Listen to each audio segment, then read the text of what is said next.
Yesu ashimwe bwoko bw'Imana. Turabasuhuje mwese aho muherereye, tunabifuriza na Pentecote nziza aho umwuka wera atumanukira. Rero turanabakiriye mu materaniro yacu yo ku mugoroba, turi kuri IM12 TV, turi no kuri Free Conference.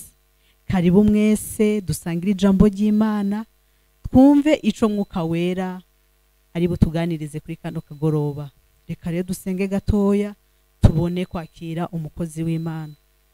Databuja Mana kibirenge kizima, turi imbere yawe, turanyotewe ijambo ryawe, turashaka ngo tugaburire amatwi yacu yiteze kumva ico utubwira. Turakwinginga umukozi w'Imana agiye kuduha ijambo, ntaba ari wavuga ariko aba ari wewe uvugira muri we, mu izina rya Yesu Kristo, amen. Rero reka twakire umukozi w'Imana Pastor Eric Mugwaneza, twumve ico umwuka wera yamushize ku mutima. Karibu cyane umukozi w'Imana.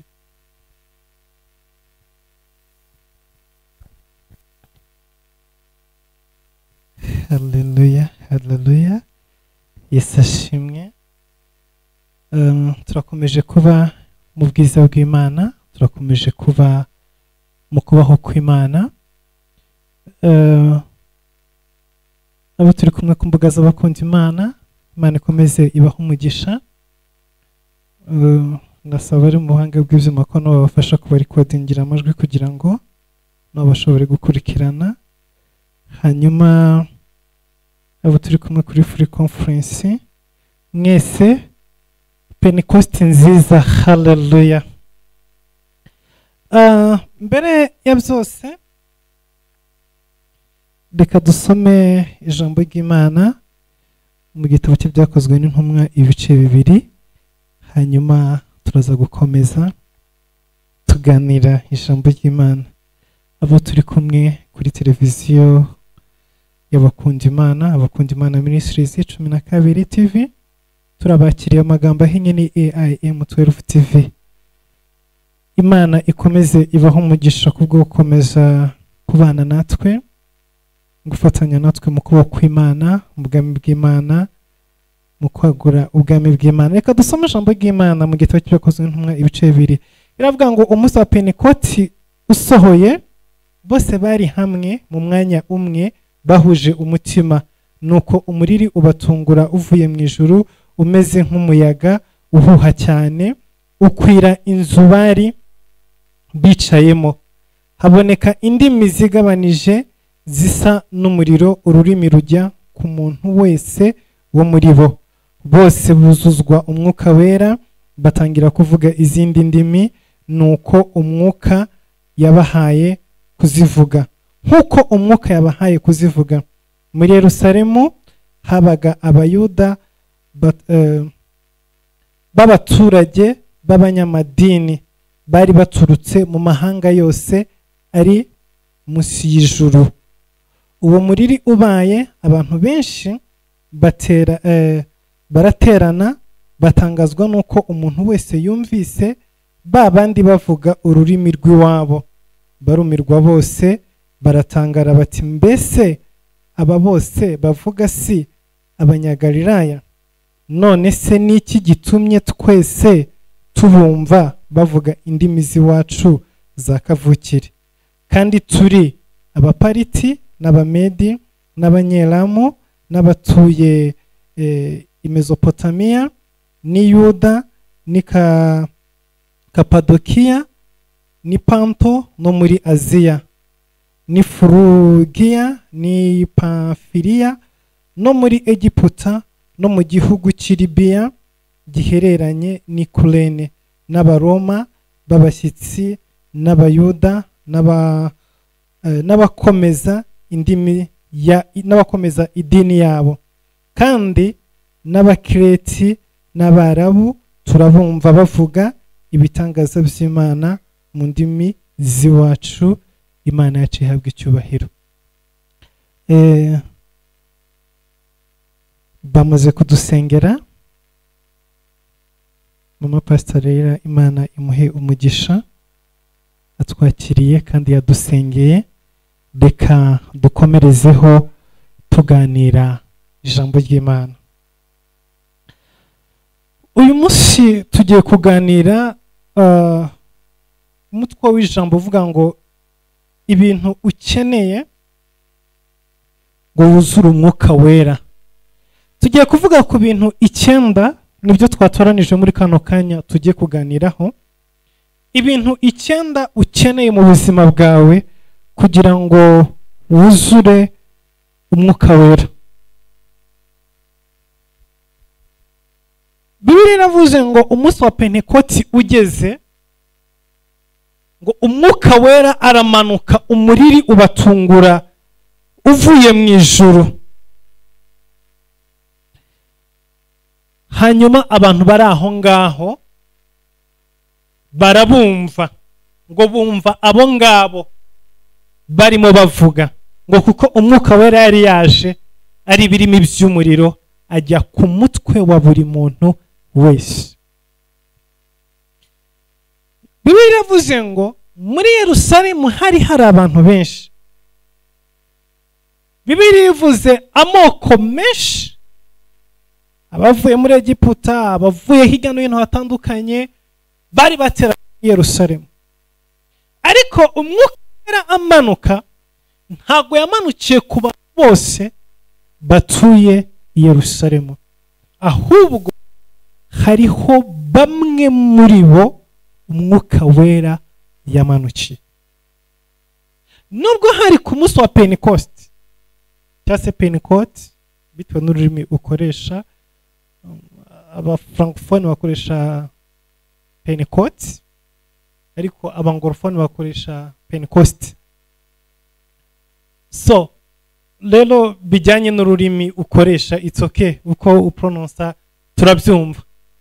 Hari ku munsi wa Pentecost i Yerusalemu aho umwuka wera yamanutse,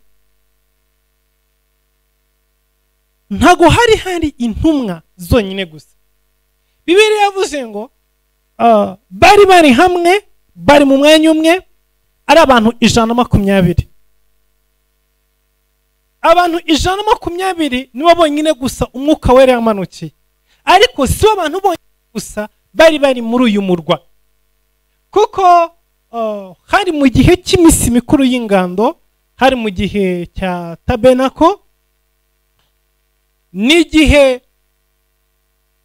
abantu benshi baturukaga mu bihugu bitandukanye, mu migabane itandukanye, bakaza bagahurira i Yerusalemu. Reka tuvuge example, muri uku kwezi kwa gatandatu turimo u Rwanda ruritegura kwakira inama ya CHOGM. Iyi nama ya CHOGM izaba ihuje ibihugu bivuga ururimi rw'icyongereza biyobowe n'Ubwongereza na Queen Elizabeth. Ibi bihugu ni ibihugu byinshi bitandukanye.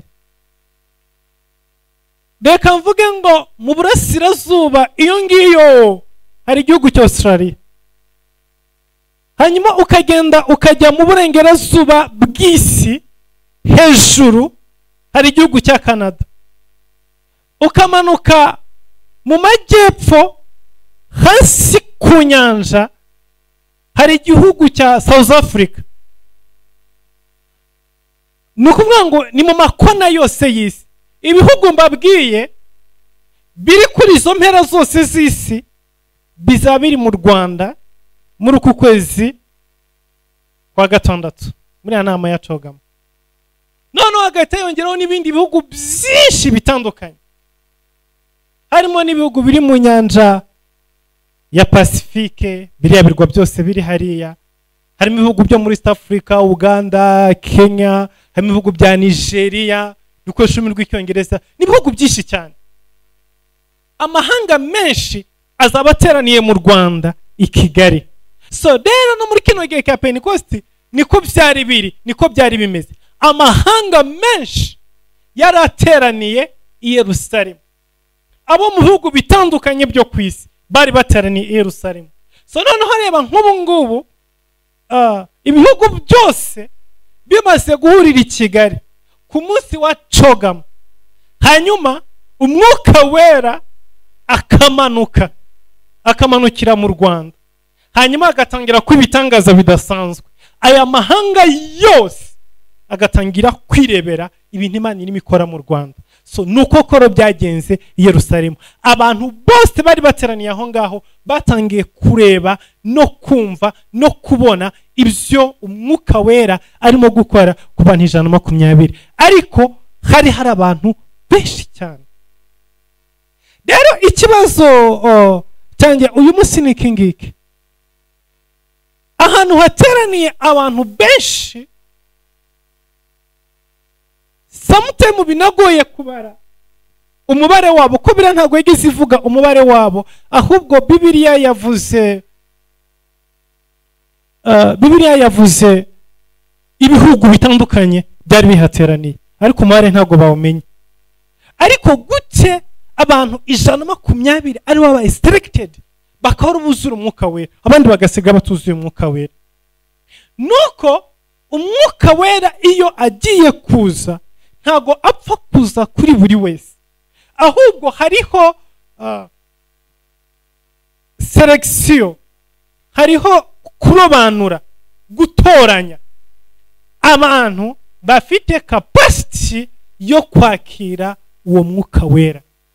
So rero nashaka kubabwira ngo Umwuka Wera iyo aje mu gihugu ntagaza ku bantu bose bari mu gihugu.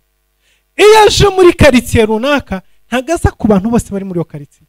Iyo aje mu rusengero ntagaza ku bantu bose bari mu rusengero, ahubwo hariho abantu runaka babatoranijwe wujuje kondisiyo zisabwa, Umwuka Wera amanuka agatacinga cyangwa se agafeeling, akuzura.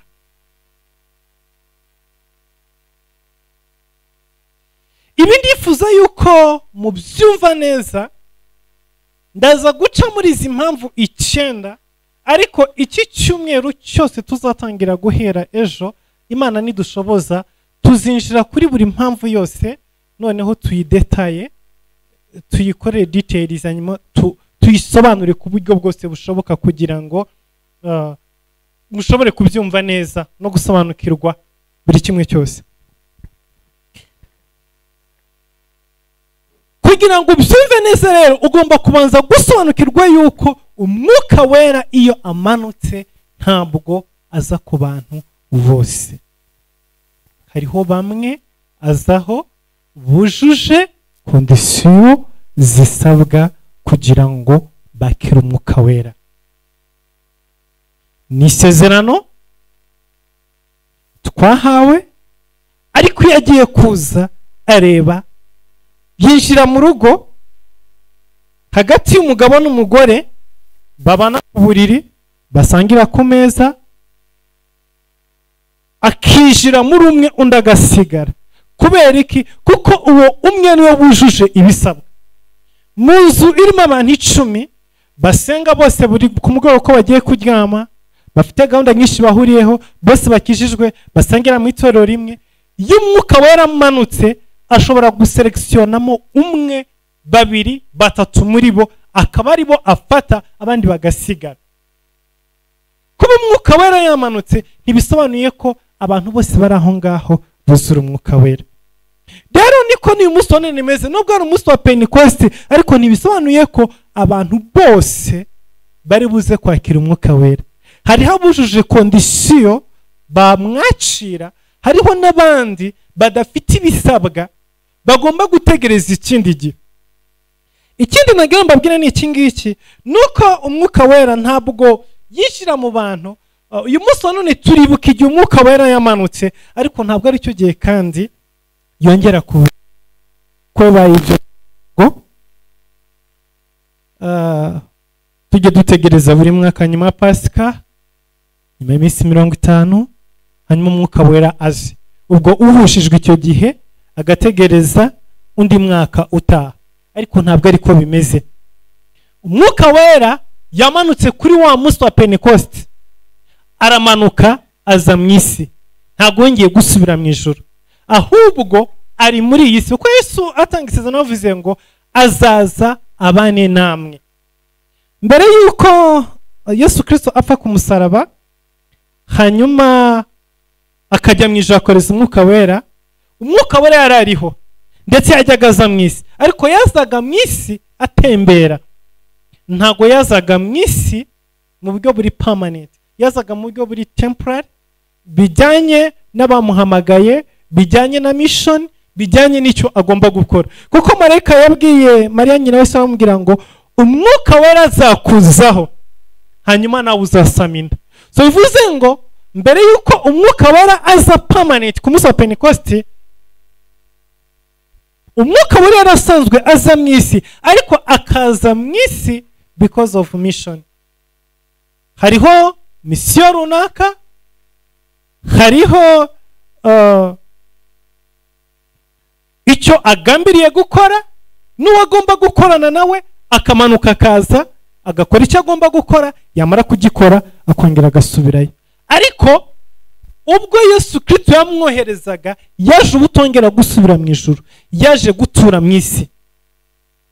Bisobanuye neza rero ngo ushobora kwakira umwuka wera kuri uyu munsi wa Pentecost, ushobora no kumwakira ejo, ushobora no kumwakira mu kwa karindwi, mu kwa munani, mu kwa 12, mu kwa mbere, mu kwa gatatu, ukwezi uko ariko kose, umunsi wari wo wose, ijoro ryaryo ryose, akanya kariko kose, ubaye wujuje za kondisiyo zisabwa kugira ngo wakire umwuka wera, umwuka wera yakuzaho.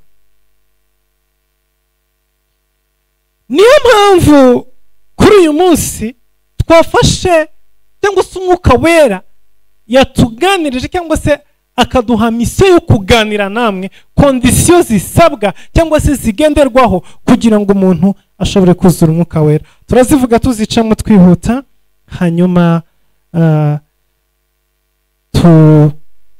tuzagira iki cyumweru cyose tuziganireho mu buryo burambuye. Rero inkingi ya mbere ikenewe kugira ngo ushobore kuzura umwuka wera cyangwa se ushobore kwakira umwuka wera mu buzima bwawe, byumvikane neza yuko ufite inkingi imwe gusa muri izi ngizi ntabwo umwuka wera ashobora kukuza. Oya, kondisiyo nuko izi nkingi zose 9 tugiye kubaganiriza ugomba kubuzujuje mu buzima bwawe. Ibi ngibi ndababwira kubera ko ndazi neza ko hari abantu benshi bamaze igihe kinini mu gakiza, bamaze igihe kinini mu rusengero, bahora basanga umwuka wera ngwino, turakeneye umwuka wera, ku munsi nk'ungo bakabiteza umwuka wera, ariko bakaba bataruzura umwuka wera. Kubera iki? Kuko bashaka kuba bujuje kondisiyo imwe, izindi 8 batazifite. Bashaka kuba bafite 8, iya 9 batayifite. Umwuka wera azategereza kugeza igihe uzuzira izi kondisiyo 9. Utarazuzuza ntabwo azakuzaho. Urobrije rero gukurikira zino kondisiyo, ukazakira ukazishyira mu buzima bwawe niba ushaka kuzura umwuka wera. Bivuze ngo nuzuzuza bitagombeka ari kuri Pentecost gusa, anytime Holy Spirit will come to you and fill you in the name of Jesus. Impamvu ya mbere cyangwa se inkingi ya mbere ugomba kugira mu buzima bwawe kugira ngo wakire umwami Yesu umukiza n'umucunguzi, kugira ngo wuzure umwuka wera, ni ukwakira umwami Yesu nk'umukiza n'umucunguzi.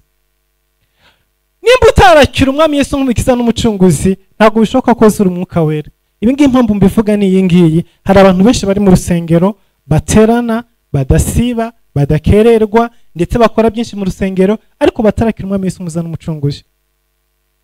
Bira mu gitabo cya Yohana igice cya 1 umurongo wa 12 n'umurongo wa 13,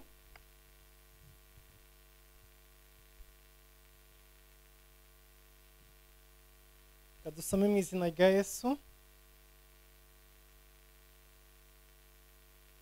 Yohana igice cya 1 umurongo wa 12 kugeza ku murongo wa 13 avuga ngo icyakora abamwemeye bose bakizera izina rye yabahaye ubushobozi bwo kuba abana b'Imana. Abo ntibabyawe n'amaraso cyangwa n'ubushake bw'umubiri cyangwa n'ubushake bw'umugabo, ahubwo babyawe n'Imana. Haleluya.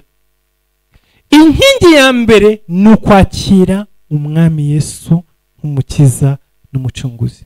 Niba udukurikiye muri kano kanya ukaba utarakira umwami Yesu nk'umukiza n'umucunguzi, kuzura umwuka wera no kwakira umwuka wera biri kure yawe, kuko umwuka wera ni umugabane w'abana b'Imana. Kandi ntibishoboka ko umwana w'Imana utarakira umwami Yesu nk'umukiza n'umucunguzi. Urakeneye kubanza kwakira umwami Yesu nk'umukiza n'umucunguzi. Umwuka wera ashobora kuza kuri wowe, ariko azanywe no kukumenyesha ko ukwiriye kwakira umwami Yesu nk'umukiza n'umucunguzi. Ntabwo ashobora kuza kuri wowe aje kuba muri wowe, aje gukora muri wowe, aje kubana nawe utarakira umwami Yesu nk'umukiza n'umucunguzi. Mpamvu igihe cyose iyo turangije kubabwiriza ubutumwa bwiza tubabwira ngo akira umwami Yesu nk'umukiza n'umucunguzi. Niyo misiyo dufite ya mbere, kubwira abantu ko bagomba kwakira Yesu nk'umwami n'umukiza w'ubugingo bwabo.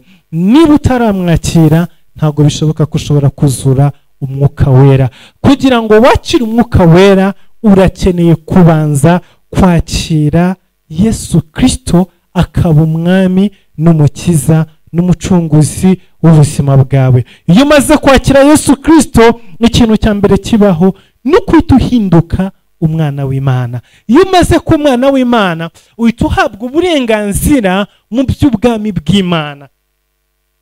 Iki gihe no ubaye umukandida wo kwakira umwuka wera kubera ko uri umwana w'Imana. Bibiliya iravuga ngo abo ntibabyawe n'inyama n'amaraso, ahubwo babyawe n'Imana. Abamwizeye bose yabahaye ubushobozi bwo kwitwa abana b'Imana. Utaraba umwana w'Imana ntago wakwakira umwuka wera. Rero kondisiyo ya mbere ni ukuba umwana w'Imana. Iyo umaze kuba umwana w'Imana, ibisigaye usigara ukeneye kwakira cyangwa se gukora bya bindi 8 bisigaye. Ariko intambwe ya mbere, inkingi ya mbere uba umaze kuyubaka mu buzima bwawe. Turihuta, tuzabigaruka mu buryo burambuye, tuzasobanura ijambo kurindi. Reka twihute. Icya kabiri ni ukwihana ibyaha.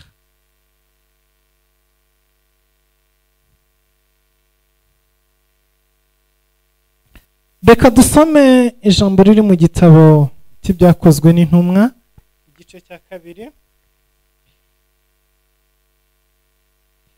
Turasoma ijambo ry'Imana mu gitabo cy'ibyakozwe n'intumwa, igice cya 2, umurongo wa 37.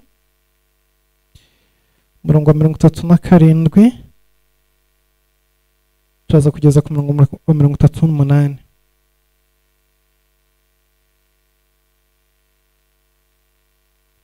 Ngo abo bantu bumvise ibyo bibacumita mu mutima, nuko abaza Petero n'izindi ntumwa bati, bagabo bene data, mbese tugire dute? Petero arabasubiza ati, nimwihane umuntu wese muri mwe abatizwe mu izina rya Yesu Kristo ngo mubone kubabarirwa ibyaha byanyu, kandi namwe muzahabwa iyi mpano y'umwuka wera. Hallelujah. Ahangaha hari ku munsi wa Pentecost, intumwa zimaze kuzura umwuka wera, zijya imbere zivuga indimi zitandukanye, bakora ibitangaza bitandukanye. Hanyuma barangije, abantu babibonye begera Petero n'izindi bavuga ngo dukora iki kugira natwe tubone umwuka wera? Dukora iki kugira ngo natwe tubone kuri uyu mugabane? Petero arababwira ati, ikintu mufite gukora ni kimwe gusa, nuko mwihana ibyaha byanyu hanyuma mukababarirwa. Hallelujah.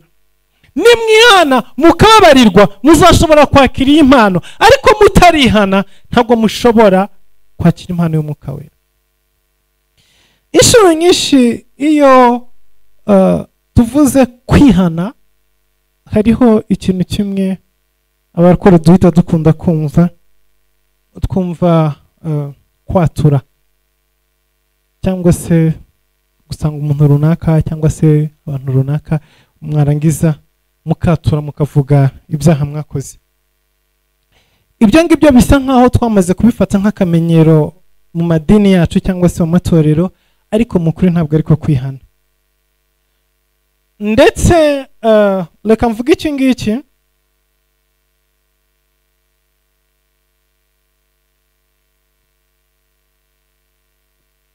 kwihana ni intambara ya kamere n'umwuka iba muri wowe.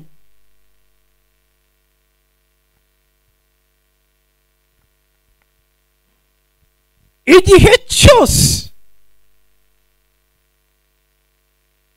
uhaguruke kurwanya kamere iri muri wowe.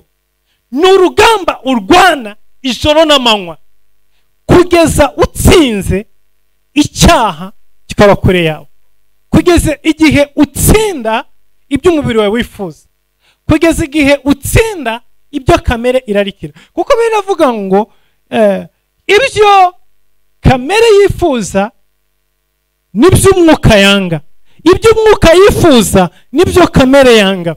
So rero kwihana ni urugendo, ni intambara urwana ijoro n'amanywa. Kwatura ntabwo ari ko kwihana. Abantu benshi baribeshya cyane ndetse bagakora n'amakosa akomeye cyane, rimwe na rimwe ahubwo bagakora ibindi byaha birenze babyitiranya. Ndetse reka mvuge kuri iki ngiki, reka mvuge ngo ubundi kwatura ni iki? Bibiliya ivuga ngo mwaturane ibyaha byanyu kugira ngo mubabarirwe. Yego, kwatura ni byiza, ariko iyo watura ikintu ejo mu gitondo biramo,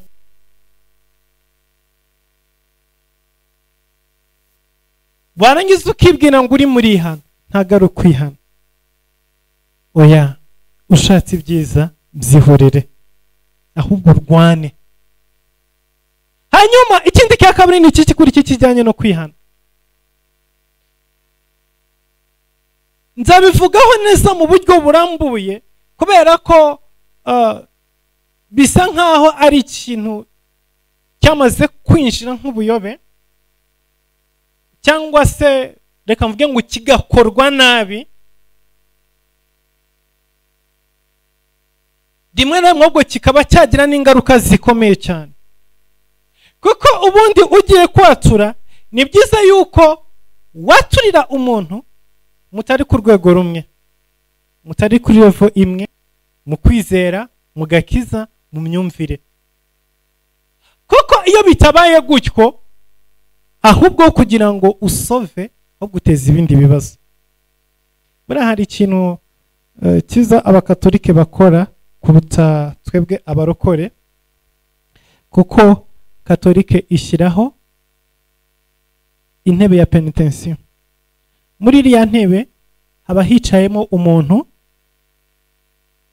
watojwe, wigishijwe, ufite kapasiti runaka yo kumviriza abantu, akumva ibyo uvuga, akumva buri kimwe cyose, hanyuma akagira inama kugira, wenda akanagusengera, ariko ari ku yindi level, atandukanye nawe mu bundi buryo.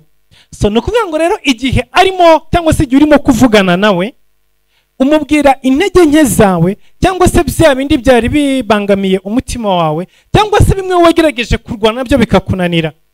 Ariko uyu muntu nta handi anazabitwara, kandi ikindi ka kabiri yarabitorejwe, afite kapasiti yo kubyumva, ntabwo bimugusha, ntabwo bimusubiza inyuma, ntabwo bimuca intege.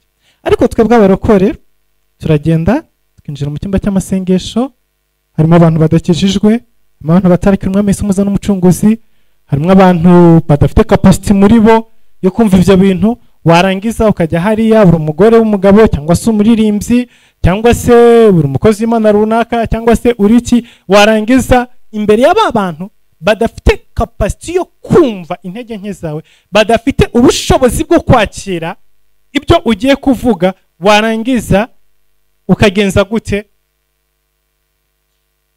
Ugatangira kuvuga cyangwa se gusubiramo intege nke zawe mu buryo runaka. So niki rero kizaba aho ngaho? Nuko kugira ngo ubakize, ahubwo urabica. Ibyo tuzabiganiraho, tuzavuga mu buryo burambuye. Ariko icyo nashaka kuvuga ni iki ngiki, nuko uko kwihana Bibiliya ivuga ahangaha ni urugamba ruba hagati muri wowe, hagati ya kamere yawe ndetse n'umwuka, urwana n'icyaha kugeza ugitsinze, ukagikura muri wowe, ukakirimbura. Rero iyo ushoboye gukora icyo kintu, ukarwana kamere kugeza igihe uyitsinda, nicyo gihe umwuka wera azazira muri wowe. Ariko igihe cyose ukizinduka ukagenda ukatura Imana imbabare ibi n'ibi mu gitondo ukabyuka ukongera ukabisubiramo, uratafite urugendo rurerure. Bikimeze gutyo ntabwo umwuka wera azaza. Byanze bikunze fata icyemezo umenye ngo icyo ngiye gukora ni kimwe, nukurwana iyi ntambara kugeza nyitsinze. Nimara gutsinda uru rugamba, nimara gutsinda iyi ntambara, iki cyari kiri muri jyewe cyananizaga, cyancaga intege, cyantsindaga igitondo n'umugoroba, nkamaze kugira imbaraga zo kukinesha, kikaba kitakinyobora, icyo gihe uzaba umaze kunesha. Niko kwihana Bibiliya ivuga ahangaha. Ariko igihe cyose ukigwa ubyuka, ugwa ubyuka, ukeneye kurwana urwo rugamba. Turakomeje. Ikintu cya gatatu ukeneye nyuma yo kwihana, ukeneye kubatizwa mu mazi menshi.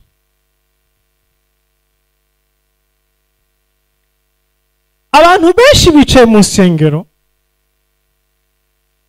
barasenga, bazamuka imisozi, barara mu byumba by'amasengesho, bakora byinshi cyane bitandukanye.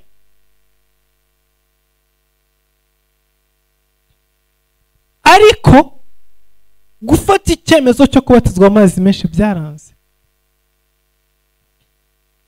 Bafite umwuka muri bo cyangwa se bafite ikintu muri bo kibabwira ngo mwarabatijwe ku gahanga birahagije, mwarabatijwe muri abana birahagije. Gufata icyemezo cyo kubatizwa mu mazi menshi, bapfane na Kristo, bazukane na Kristo, byaranze. Ariko Bibiliya mu gitabo cya Yohana ibice 3, reka tuhasome.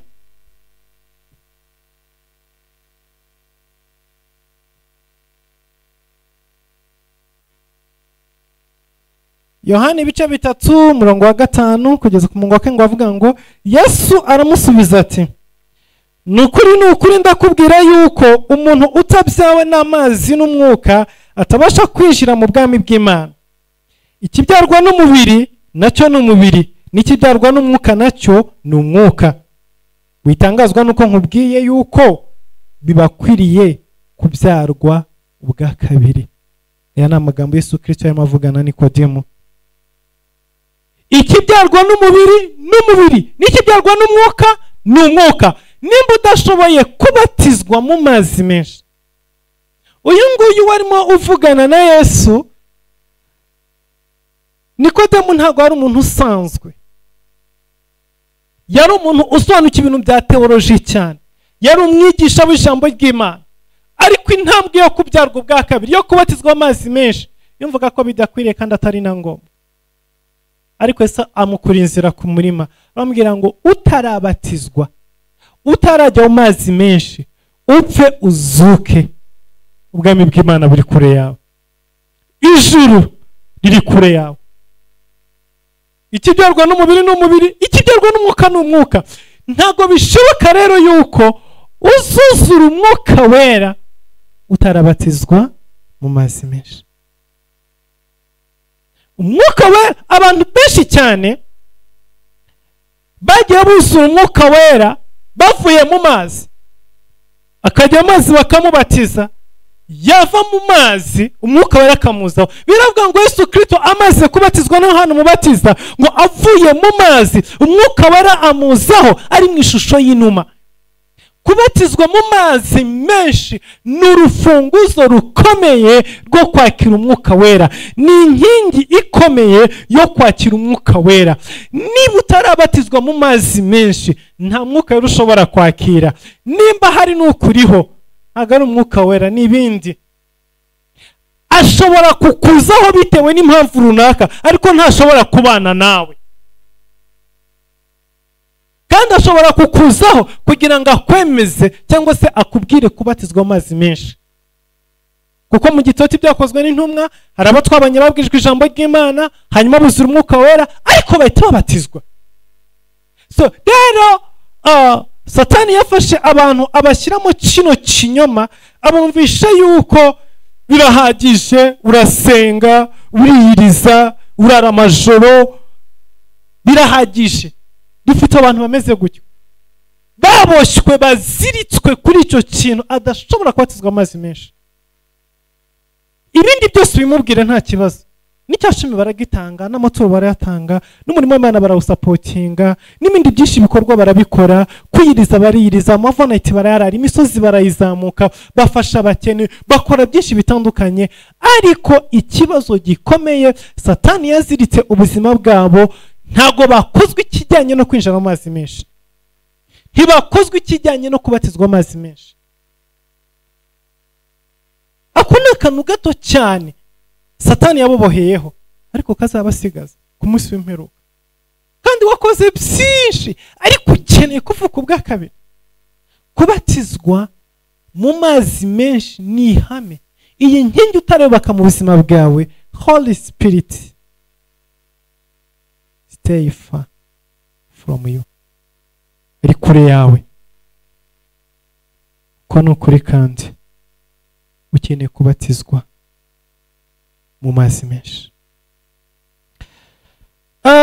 Inkingi ya kane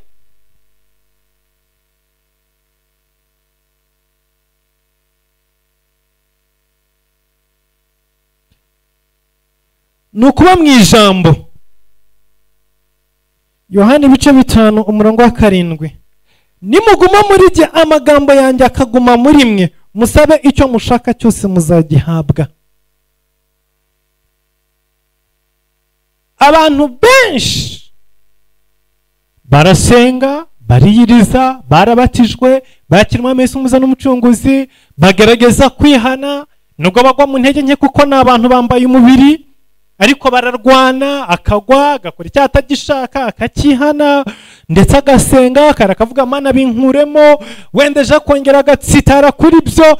Ariko afite umutima wo kwihana, afite umutima wo gushaka Imana, afite umutima wo gukunda Imana, afite umutima wo kwanga icyaha, nubwo intege nke ziza kubera umubiri ukamurwanya, ukamushyira hasi, ariko arongera agahaguruka, akagerageza, agasenga, Mana mfasha, Mana ntabara. Ni byiza, ni urugamba rwose pe, ko umuntu wese wambaye no mubiri akiri muri uyu mubiri, byanze bikunze urwo rugamba ugomba kururwana, kuko ntabwo turageraho Satani atageze imyambi. Ntabwo turagera ahantu Satani adashobora kurasa imyambi. Nta wuriwe muri iyi si ushobora kuvuga ngo wageze ahantu udashobora gukora icyaha, udashobora gucumura.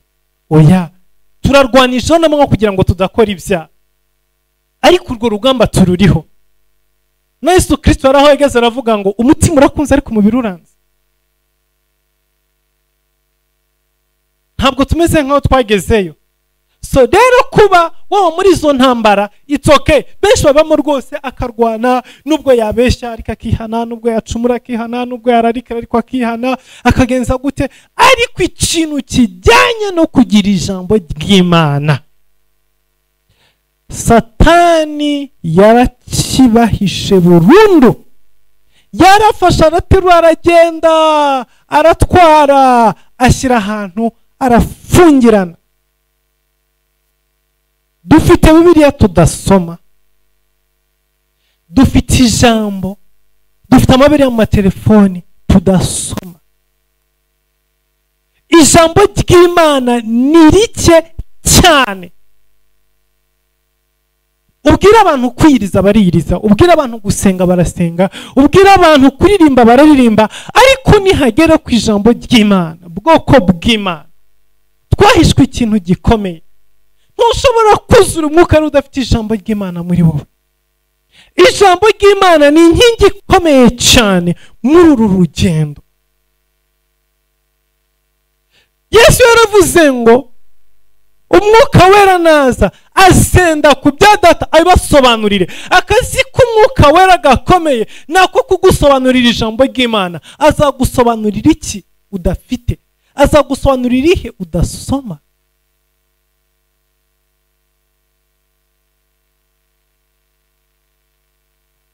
Ni ikibazo gikomeye cyane bwoko bw'Imana, kuko iyo umwuka wera aje muri wowe, afata ibyanditswe, afata ijambo, iryo wasomye, iryo wasomewe, iryo wabayemo, iryo wamedise, iryo barayemo ijoro n'amanywa, akarikwigisha, akarigusobanurira, akaricengeza muri wowe, akaryagura, akarihindura imbaraga, akarihindura ibintu bifatika, akarihindura intwaro, akarihindura inyundo, akarihindura inkota, akarihindura ingabo, ijambo akarihindura umukate, akakugaburira, akagukuza, akakwigisha.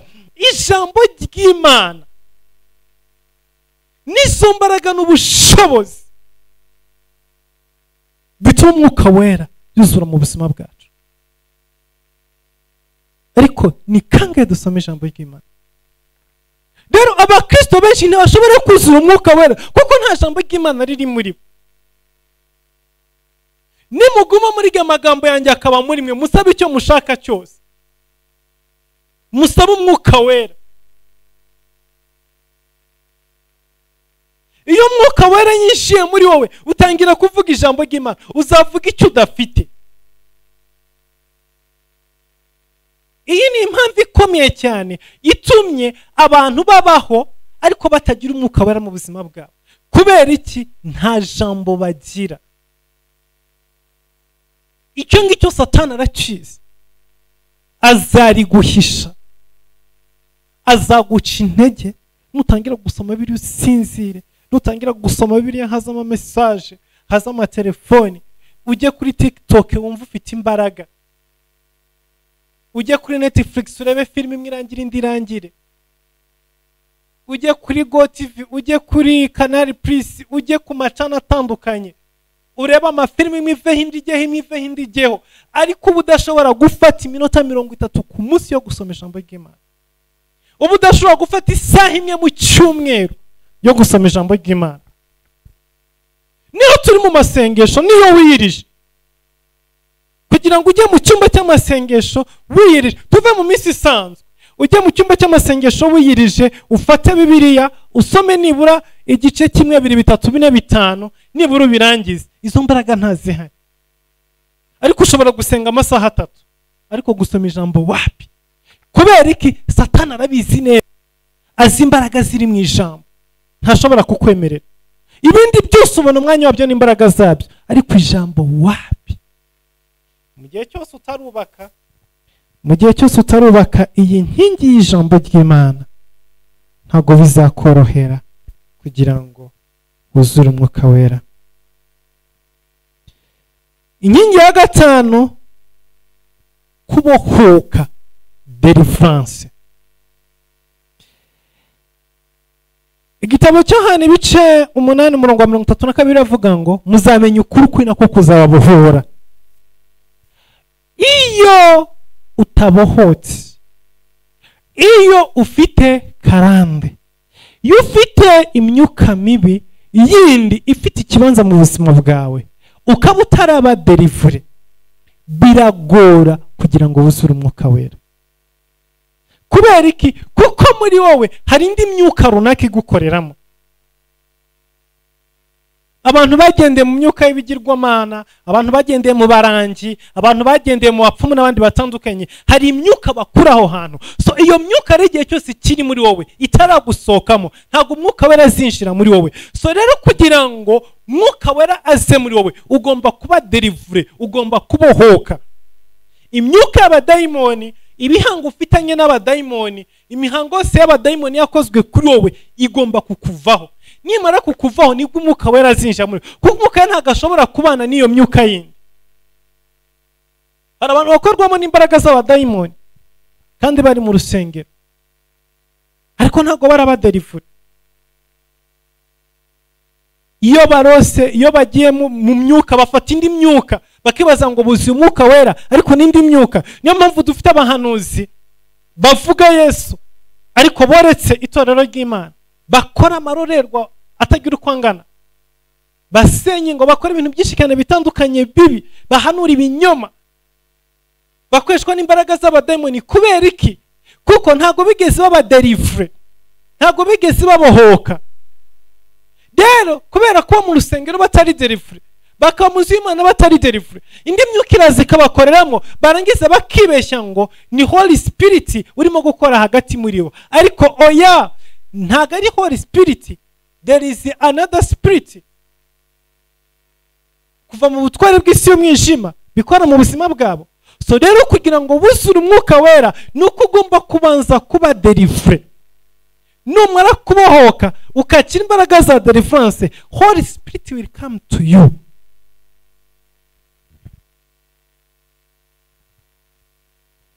Inkingi ya gatandatu turimo kwihuta ariko ntimugire ikibazo tuzabidetaya. Buri kimwe cyose tuzakivuga mu buryo burambuye. Inkingi ya gatandatu ni ukwizera. Ibyakozwe n'intumwa igice cya 3 umurongo wa 6 kugeza ku murongo wa 7.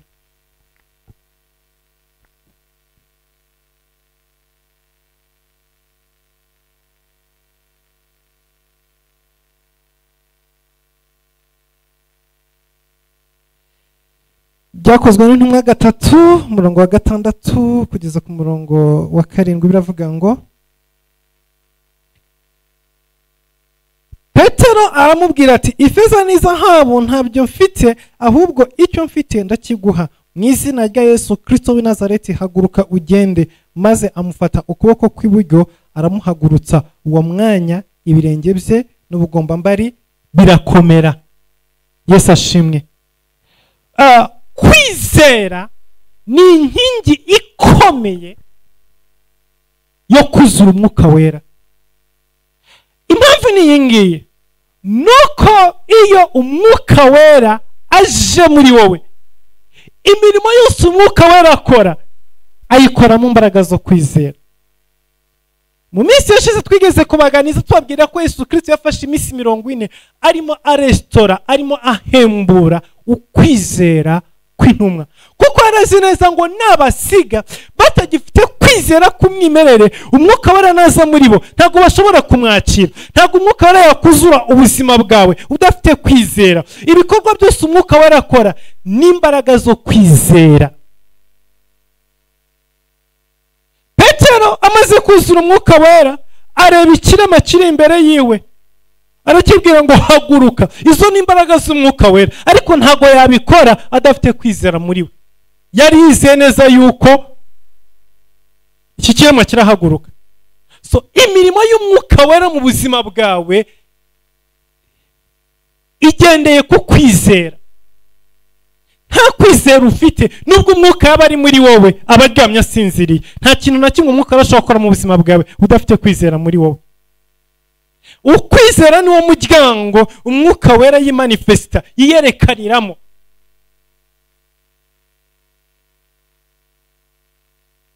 Iyo ufite kwizera muri wowe, Holy Spirit aza muri wowe. Kubera iki? Umwuka wera arakubwira ngo sohoka ugende,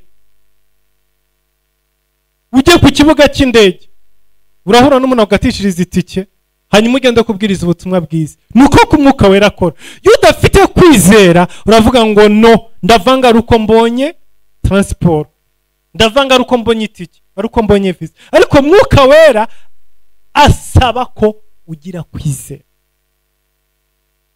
Iyo udafite kwizera muri wowe ntabwo umwuka wera ashobora kuza muri wowe. Abantu benshi umwuka wera ari kure y'ubuzima bwabo kubera ko capacity yo kwizera ni nkeya. Nta kwizera kuri muri bo, ukwizera kuri hasi ndetse kuri hafi ya ntako. Ikintu cya gatandatu ugomba gushyira mu buzima bwa no mu mibereho yawe ni capacity yo kwizera. Utarashobora kwizera muri wowe, ugishidikanya, ugicekeranya, ntabwo umwuka arashobora kukuzamo. Izi ntumwa z'umwuka wera ku munsi wa Pentecost zari zifite bino bintu bitandatu maze kuvuga. Bari barakira umwami Yesu, barihanaga ibyaha byabo, bari barabatijwe, bari bafite ijambo muri bo, bari baramaze kubohoka, kandi bari buzuye kwizera. Ntacyo byari bitwaye Petero kujya imbere y'ikimuka kivuga ngo haguruka. Hagurukaga kubera iki? Afite kwizera muri we. Umwuka wera rero arashobora kugendana nawe, arashobora gukorana nawe, arashobora guhagarana nawe, arashobora gutura muri we, kuko imirimo y'umwuka wera ishingiye ku kwizera. Nta kintu na kimwe umwuka wera akora kitarimo kwizera. Ikintu cyose umwuka wera akora gishingiye ku kwizera.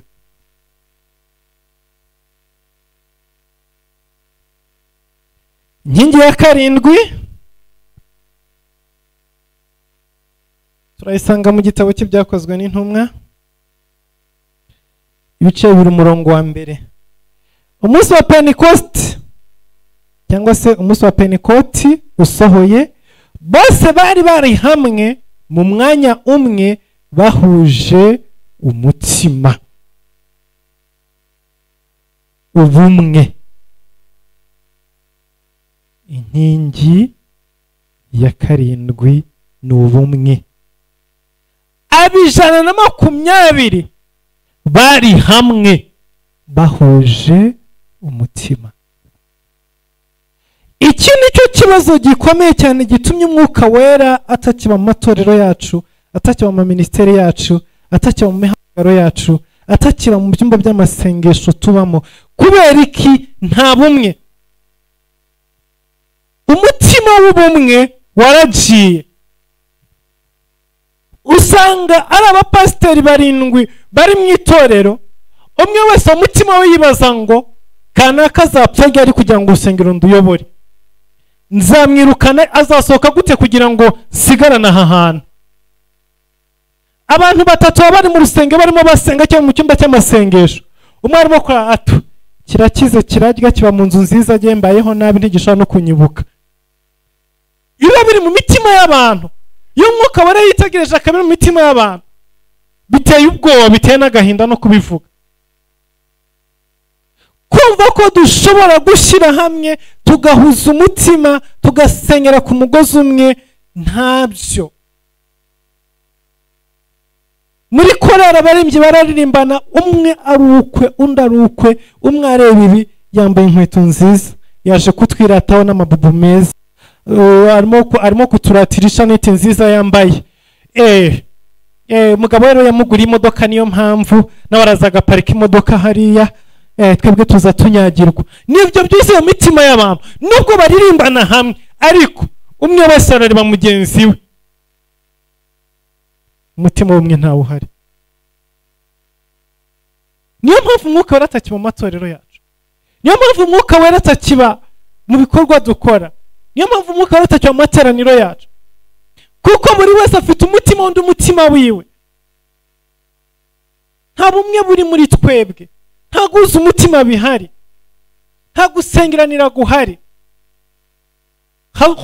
Twuzuyemo gucanirana imanza, twuzuyemo amatiku, twuzuyemo amashyari, twuzuyemo inzangano, twuzuyemo ibintu byinshi cyane bitandukanye. Muri korari umwe arafata mikoro ati kuki afashe mikoro agiye bakaba batayimpaye, kuki aririmbye agiye ateye kabiri agiye ntaratera, ahagaze ku murongo w'imbere agiye mpagaze ku murongo w'inyuma. Nizo ntambara ziba zihari. Buriya muzi intambara ziberamo kuri za mikorofone hariya mu baririmbyi ntizigira uko zingana. Abantu bafite amajwi meza bazi kuririmba bahagaze ku mirongo y'inyuma badashobora kujya imbere. Mwuka wera azaca he? Azanyura he? Ntahari. Ikibazo gikomeye cyane. Mu byumba by'amasengesho abantu muri kumwe arimo musengana, umwe arimo gusengera mugenzi icyampa gahomba, icyampa iriyandi kavamo, icyampa uramugoba gatandukana.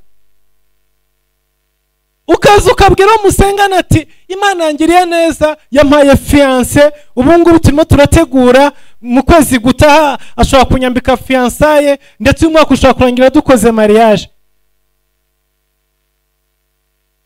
Bakimara kubyumva wowe ugasenga, Mana ndakwinginze ubukwe bwanjye bukomeze, undi akaba ari hariya, Mana wari waramusezeranije ko ari uwanjye none aragiye, ubukwe ndabwica, ubukwe ndabuhagaritse mu izina rya Yesu Kristo, ndakuraho ubu bukwe, ndakuraho iyi mariage. Muri mu masengesho, muri mu cyumba cy'amasengesho, umwe arimo arasenga ngo mariage ibe, undi arimo arasenga ngo ipfe, undi arimo arasenga mwikururira, undi bumwe buhari biravuze ngo bari mu mwanya umwe bahuje umutima. Nta guhuza umutima guhari. Mwuka wera azaca he? Azanyura hehe?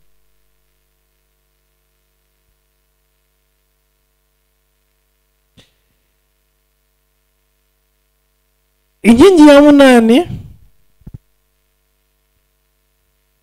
ni ugutegereza.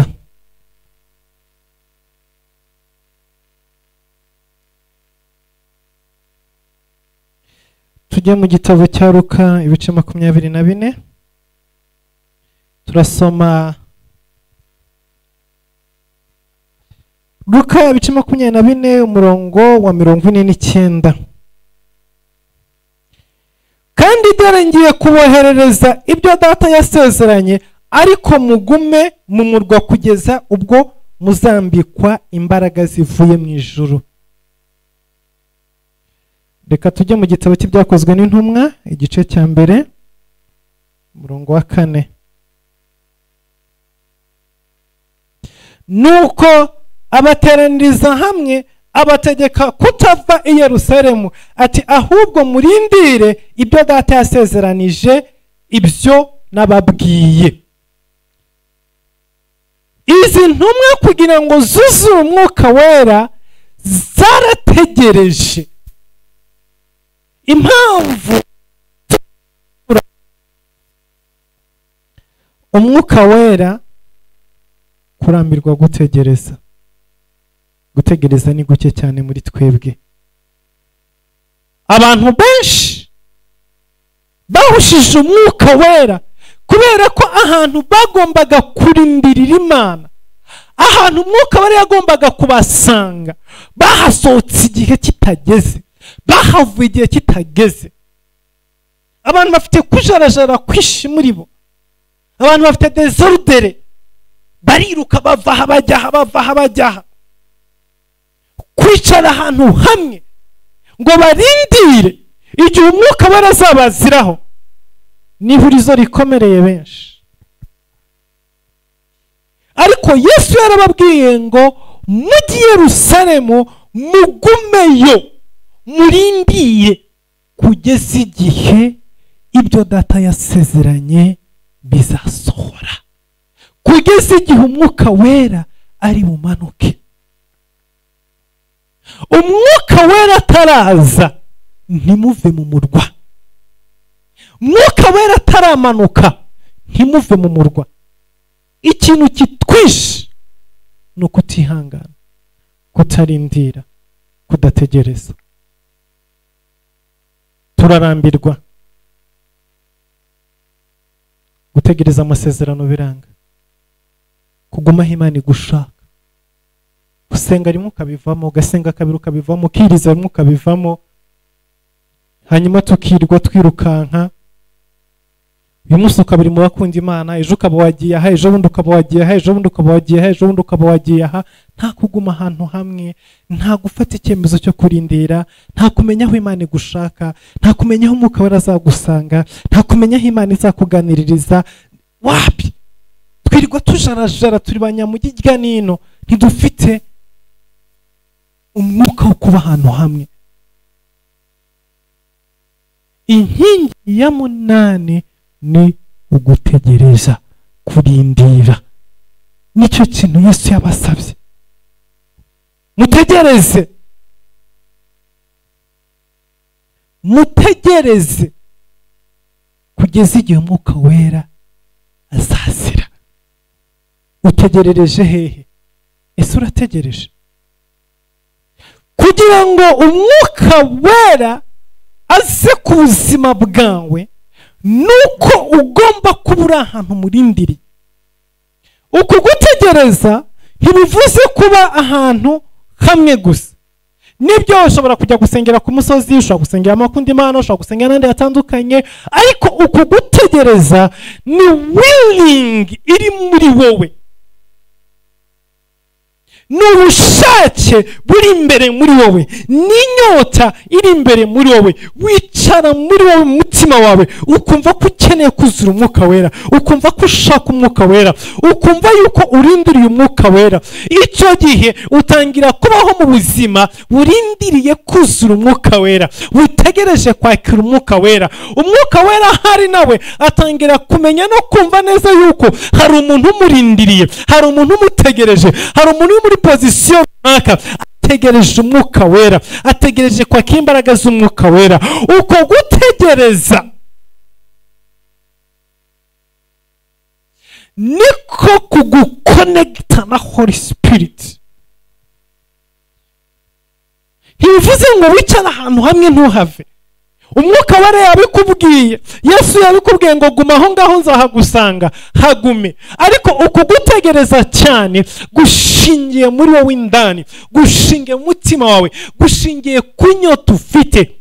Izi ntumwa zari zifite inyota muri zo, kuko zari zamaze kwinjira mu ijambo, zisobanukirwa neza umwuka wera icyo ari cyo, zisobanukirwa icyo umwuka wera azakora ku buzima bwazo. Hanyuma zigira desire, zigira inyota, zigira kwifuza, hanyuma zitangira kubaho zirindiriye, zumva zifuza kwakira umwuka wera muri zo. Iyo uko kwifuza kutari muri wowe, biragoye ko umwuka wera aza muri wowe. Rero inkingi ya munani ni ukurindira, gutegereza, ariyo desire, ariyo kwifuza, ariyo willingness, gushaka, kumva inyotewe, kumva ushaka kwakira umwuka wera, kumva ufite inzara y'umwuka wera, kumva hari ikintu udafite muri wowe, kumva unyotewe, kumva ukumva icyo kintu uragishaka, hanyuma ugatangira kubaho ubuzima butegereje, bwifuza, burindiriye, ukabaho uzi yuko one day, one week uzakira Holy Spirit, uzakira umwuka wera, ukajyamo umurindiriye, ugasenga umurindiriye, ukiriza umurindiriye, ukabaho umurindiriye. Uko kwifuza n'uko gushaka nibyo bikonekita n'umwuka wera, bikamuzana muri wowe. Iyo udafite iyo willingness muri wowe, biragoye kugira ngo wuzure umwuka wera. Ni inkingi ya munani yo kuzura umwuka wera. Izi ntumwa zuzuye umwuka wera ku munsi wa Pentecost zari zifite izi nkingi zose umunani. Bari bicaye barindiriye, bari bategereje. Ntabwo bari bategereje ikindi kintu icyo ari cyo cyose, bari bategereje umwuka wera. Bari bari ahantu ijoro n'amanywa, igitondo n'umugoroba, bari bategereje Holy Spirit.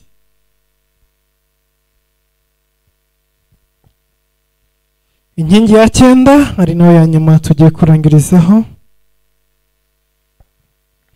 ni kwigiriza ubusa no gusenga.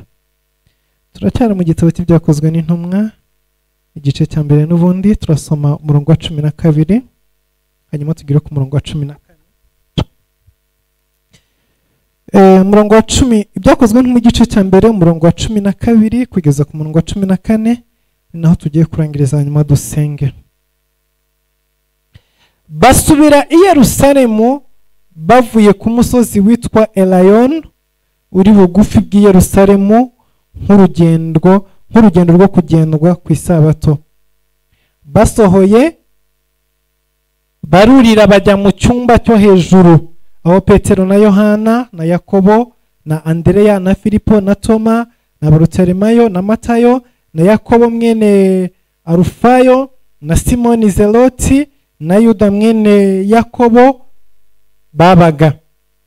Abo bose hamwe n'abagore na Mariya nyina wa Yesu na bene se bakomeza gusenga umutima uhuye. Hallelujah.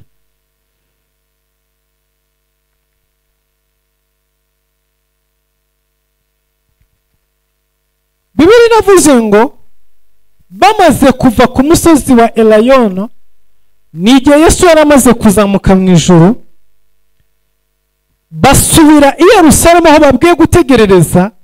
Ariko ntago bagiye ngo bicare bagarama bavuge ngo turategereje rero umwuka wera araza. Oya, ahubwo bije mu mwanya wo kwiriza ubusa no gusenga.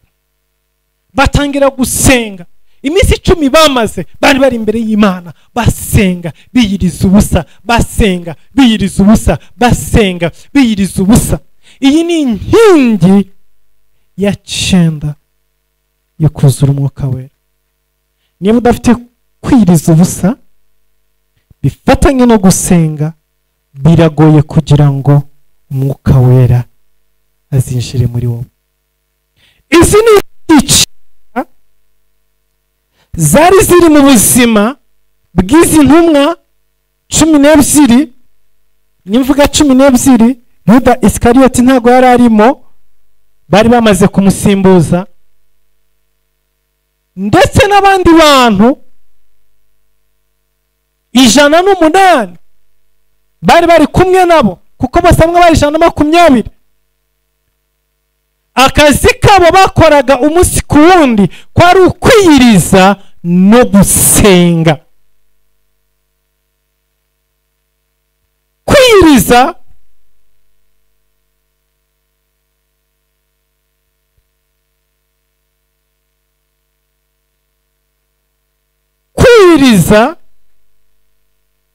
n'imbaraga zigukonekita n'umwuka wera. Kubera iki? Kuko iyo wiyirije uba uciye intege umubiri wa kamere, ubishyira mu ntege nke, uwambura imbaraga, uwambura ubushake bwawe. Rero iyo umubiri ucitse intege, umwuka wera agira imbaraga muri wowe. Niyo mpamvu iyo dusinziriye turota. Kubera iki? Iyo usinziriye uyu mubiri uba wavuye muri pozisiyo yawo siyona.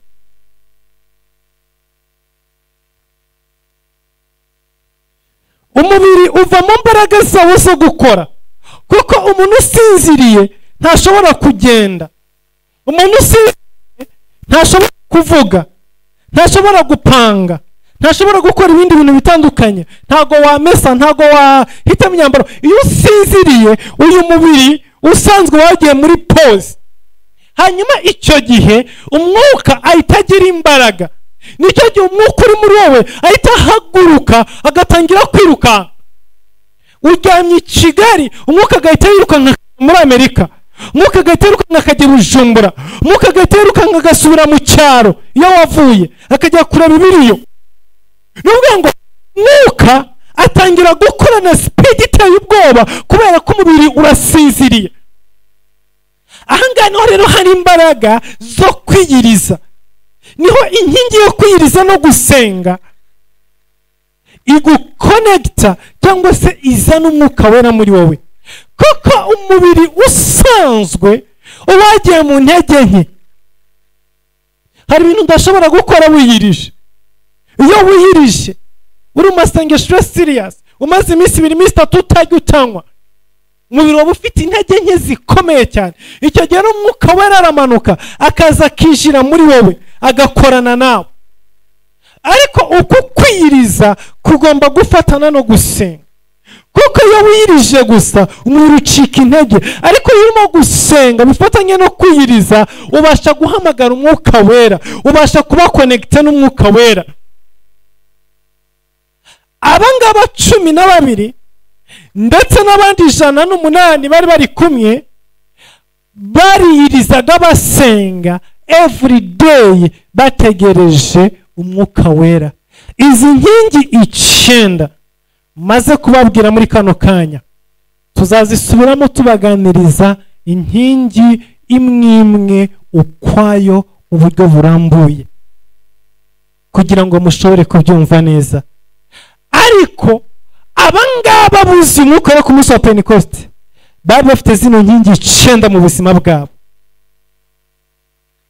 Ibyo bituma umwuka warabazaho, abandi bose basigaye ntago umwuka warageza basanga. Kubera iki? Ntago bafite zino nkingi mu buzima bwabo. Nawe ni wakira zino nkingi ukazubaka muri wowe, zikaba zubatse neza, umwuka warazakuzaho, abakuzengurutse bose utabariho. Kuko ni principe, ni ihame, ni principles umwuka wera akoresha kugira ngo ajye ku muntu. Nta kimenyane kibaho mu mwuka wera. Oya, upfa kuba wujuje izi kondisiyo umwuka wera kuzaho. Uwiriwe wese, amahanga yose waba uturukamo, ubwoko bwose waba uturukamo, ibikorwa byose waba ukora, umwuka wera azakuzaho. Reka dusenga Imana muri kano kanya. Data, mu izina rya Yesu Kristo, mu izina rihambaye, turagushimira ijambo ryawe, turagushimira uyu mwanya, turagushimira ko wabanye natwe, turagushimira ko urindi ijambo ryawe kugira ngo uriherekeze. Turagushimira izi nkingi utweretse 9, dusengeye abo twabanye bose, dusenga umuntu wese wabaye muri umwanya kugira ngo umuhe imbaraga kandi umuhe izi nkingi uko ari 9 mu buzima bwe, umuhe bino bintu 9 mu buzima bwe kugira ngo umwuka wera umwuzure. Dusenga abakunda Imana bari hirya no hino, dusenga abo turi kumwe kuri televiziyo abakunda Imana, dusenga abo twabanye nabo kuri free conference, dusenga abo turi kumwe nabo ku mbuga zitandukanye. Mwami ubaho umugisha. Dusenga abo turi kumwe muri kino cyumba, abo twabanye muri amateraniro bose, bari mu buhanga bw'ibyuma, abakoze byinshi bitandukanye kugira ngo ijambo ry'Imana rigere kuri benshi batandukanye. Mwami uha umugisha ubwoko bwawe. Urakoze, reka ukomeze kutwuzuza umwuka wera, ukomeze kutugirira neza mu izina rya Yesu Nazareti, amen. Imana ibahe umugisha. Mwakoze cyane kwa natwe mu materaniro. Mugira icyumweru cyiza, naho muri porogaramu zindi zikurikira umugoroba mwiza. Bye bye, ciao.